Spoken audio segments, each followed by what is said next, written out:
skills-based hiring or skills-based recruiting, skills-based assessment. These are all buzzwords which have come to the forefront recently, and it's worth really kind of unpacking what these things mean. In particular, how it differs from how things have been done historically, because it's not like HR has been adverse to skills up until this year. That being said, there are some key implications, I think, which are definitely worth addressing, and I think are a real improvement on how things have been up until this point. So yes, obviously, skills have always been important, and it's also an open secret that many of what we call skills now were competencies before, were values before, strengths before. In many ways, it's repackaging how we refer to these things internally in organizations.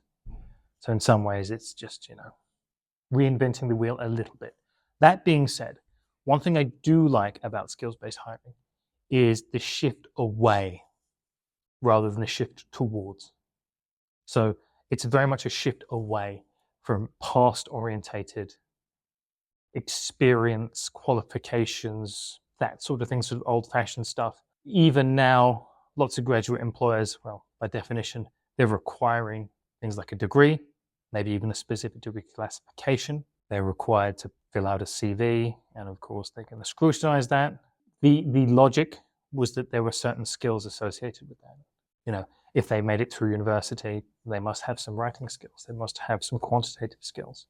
And so the organization sort of pretended to themselves that was enough, that you could look at past-oriented stuff and decide, okay, we will assume that these skills are sufficient for the role. And I think what I like about skills-based hiring is it's very much a move away from that mindset, is that you need to know if they have these skills right now, as in today, and they have to prove it to you right now. Not 10 years ago, not, they have GCSE, a C to A in maths, English, science. No, that is no longer acceptable. That's no longer enough, because we're hiring specifically for these skills A, B, C, D, mixture of hard skills, soft skills, attitudes, whatever has been identified as important. You need to display these right now. Now, of course, that does put extra pressure on candidates because there's just more for them to do. But the quality of the information you get relative to something like an academic achievement, which we have just overwhelming evidence in occupational psychology that it doesn't predict performance meaningfully. Very, very weak association with academic achievement, with level of academic, how many years in education, for example, is not very strongly predictive of performance in the workplace. Consequently, you shouldn't be relying on those. Degree classification, even requiring a degree at all, is offering so little value that it is limiting your applicant pool. However, those proximal skills, which you are inferring that they have because they managed to complete a degree, you could assess in real time. That opens up the doors to a much wider array of candidates.